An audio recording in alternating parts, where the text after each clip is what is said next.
आशीष time being के लिए content हो गया है क्योंकि 600 बिलियन के आसपास मार्क टू मार्केट लॉसेस हैं।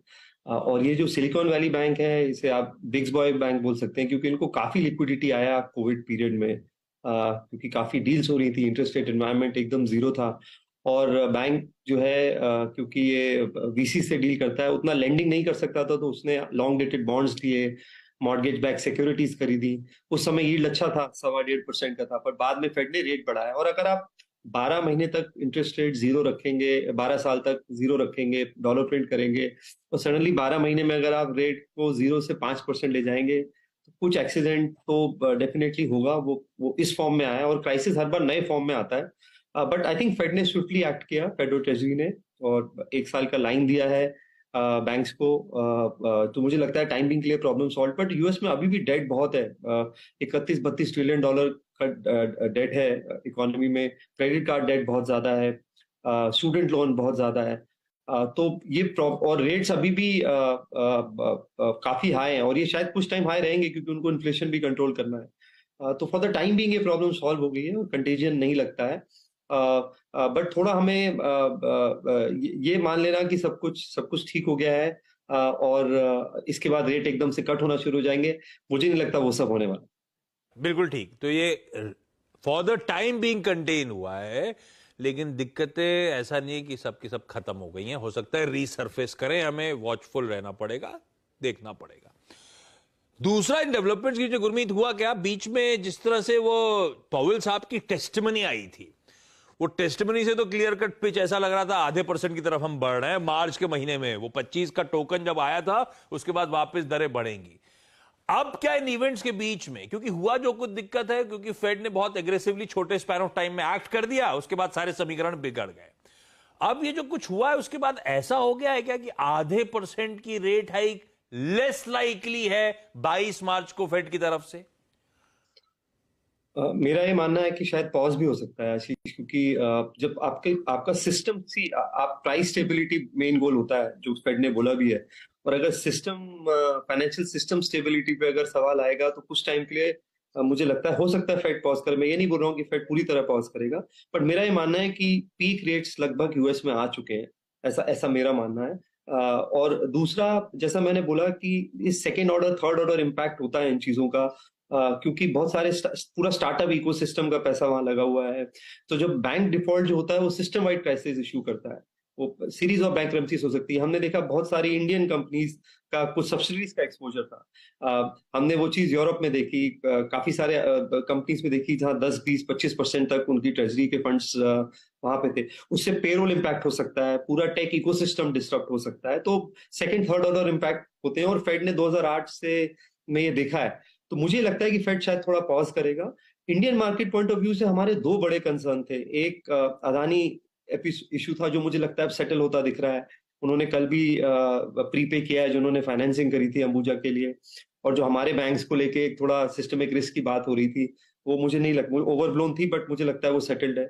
और ये जो दूसरा इशू बाजार को परेशान कर रहा था कि रेट और बहुत तेजी से बढ़ेगा, मुझे लगता है उसका भी जो है हम पीक रेट्स के नजदीक पहुंच गए, ऐसा मेरा मानना है। तो दो जो बड़े कंसर्न थे। दोस्तों, अगर आप बाजार में अपना पैसा इन्वेस्ट करना चाहते हैं तो अभी जुड़े एंजल ब्रोकिंग के साथ में, क्योंकि यहां आपको मिलती है एक अच्छी एडवाइस और भरोसेमंद सर्विस, और यहां अकाउंट ओपन करना भी है बिल्कुल फ्री ऑफ कॉस्ट। तो आज ही जुड़े एंजल ब्रोकिंग के साथ में। अकाउंट ओपनिंग लिंक डिस्क्रिप्शन में है, आज ही अपना अकाउंट ओपन कराएं। जो हमारे इंडियन मार्केट्स के, वो मुझे लगता है एड्रेस होते हुए दिख रहे।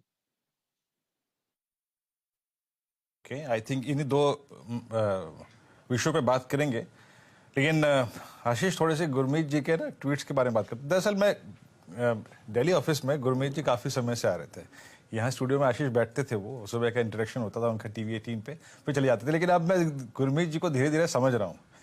इनके 2 ट्वीट्स देखिए आशीष, हालांकि 3 थे, लेकिन जरा 2 देखिए आपकी स्क्रीन पे। My friend in Punjabi Bagh after hearing about SVB insolvency, this is why I don't have an investment. Banks का कोई भरोसा नहीं, be a net borrower bro. और दूसरा ट्वीट देखिएगा इनका, वो भी बड़ा इंटरेस्टिंग था। गुरमीत जी आज सुबह सुबह कल किया था मेरे ख्याल से आपने ये ट्वीट, जरा प्लीज वो लेके आइएगा।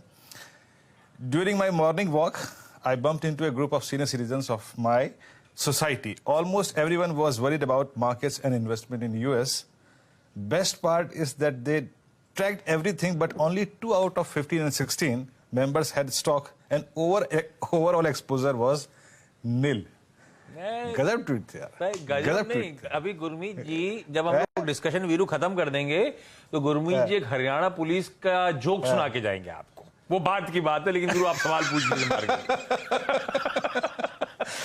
गजब गजब, वो किलर था यार, वो मतलब वो जोक तो किलर था आशीष, यकीन मानिए। अच्छा गुरमीत जी, अच्छे ट्वीट्स थे आपके बहुत, अगर आप देखें शानदार ट्वीट्स थे। पहले आते बाजार पे, वो जाते जाते जरूर चुटला सुनाइएगा बोला। ये आपने 2 कंफर्ट की बात करी, अदानी ग्रुप ऑफ स्टॉक्स और साथ ही साथ पीक रेट इन इंडिया, और बहुत नजदीक खड़ा है आपका अर्निंग सीजन भी, बहुत नजदीक खड़ा है। अब बताइए, जब थोड़ी समस्याओं का निवारण होता हुआ नजर आ रहा है आपको, तो आपकी शॉपिंग लिस्ट में इस वक्त है क्या, प्रेफर क्या कर रहे हैं? आपने बजट में एक शॉपिंग लिस्ट अपनी डिस्क्लोज की थी, अब आपकी शॉपिंग लिस्ट में क्या है? 2-3 पॉकेट्स हैं जिनको हम ट्रैक कर रहे हैं। मुझे लगता है जैसा बैंक्स में, मुझे लगता है कि इंडियन बैंक्स में थोड़ा ओवरसोल्ड जोन में लगते हैं मुझे कुछ बैंक, जैसे आईसीआईसीआई बैंक है या कुछ और अच्छे प्राइवेट सेक्टर बैंक्स हैं। आईसीआईसीआई बैंक में करीबन 15% के ऊपर का करेक्शन आया है उसके पीक से। बेस्ट एवर क्वार्टर था, क्रेडिट कॉस्ट कंटेन्ड है, डिजिटल इनिशिएटिव्स बहुत अच्छे हैं, लोन मिक्स आप देखेंगे ऑलमोस्ट 70% रिटेल है।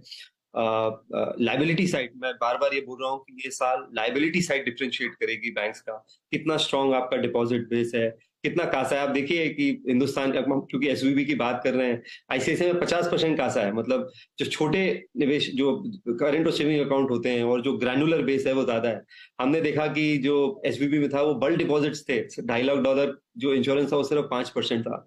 तो जितना बैंक की लाइबिलिटी ग्रैनुलर होती है, उतना एक उनको कॉस्ट ऑफ फंड उनका लोअर होता है, वो डी रिस्क होते हैं, उतना आपको एग्रेसिव नहीं होना पड़ता है लेंडिंग के लिए। बैंक का मेन काम कम कॉस्ट पे बोरो करना है और हाई कॉस्ट पे लेंड करना है। तो मुझे लगता है कि काफी स्ट्रेंथ है आईसीआईसीआई बैंक में, और करेक्शन हुआ है कुछ। मुझे मिड कैप बैंक्स भी अच्छे लगते हैं, जैसे आईडीएफसी फर्स्ट है, फेडरल बैंक है, एक आध 2 एनबीएफसी हैं जो मुझे लगता है कि अच्छा करेंगे आगे जाके, पूना वाला फिनकॉप है। दूसरा, मैं कैपिटल गुड्स और इंडस्ट्रियल्स को लेके काफी कंस्ट्रक्टिव हूँ। मुझे लगता है जो हाउसिंग है, हमने चाइना में अगर आप देखा होगा कि जो ग्रोथ आई 10 सालों में, बड़ी हाउसिंग लेग थी, अर्बनाइजेशन होता गया।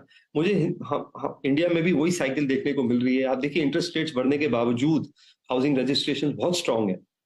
हमने हर बार देखा है कि जब 9-9.5% हो जाता है होम लोन का रेट, तो थोड़ा सा सॉफ्टनेस आई है मिड एंड में, बट अभी भी नंबर बहुत अच्छा है, चाहे आप वो रजिस्ट्रेशन देखिए। और ये जो हाउसिंग लेड ग्रोथ है, इससे जो मुझे लगता है कि हाउसिंग लेड केपेक्स साइकिल आपको अगले 2-3-4 साल में देखने को मिलेगी। तो आप उसको इंडस्ट्रियल्स, सीमेंट, बिल्डिंग मटेरियल के थ्रू प्ले कर सकते हैं। तो मुझे कुछ सीमेंट स्टॉक्स अच्छे लगते हैं, कुछ बिल्डिंग मटेरियल में जो केबल एंड वायर की कंपनी है पॉलीकैब, वो पसंद है। कुछ और कंपनीज भी हम इसमें देखते हैं। तो ये दो थीम मुझे अच्छी लगती हैं। और कुछ कैपिटल गुड कंपनीज जैसे एलएनटी है, और अगर आप प्रॉक्सी खेलना चाहें कैपिटल गुड्स का और कंस्ट्रक्शन का, तो एक कंपनी है टाटा केमिकल, जो सोडा ऐश की लार्जेस्ट मेकर है, और सोडा ऐश जो है यूज होता है ग्लास बनाने में, जिसका अगेन एंड यूज इंफ्रास्ट्रक्चर और हाउसिंग में बहुत ज्यादा है।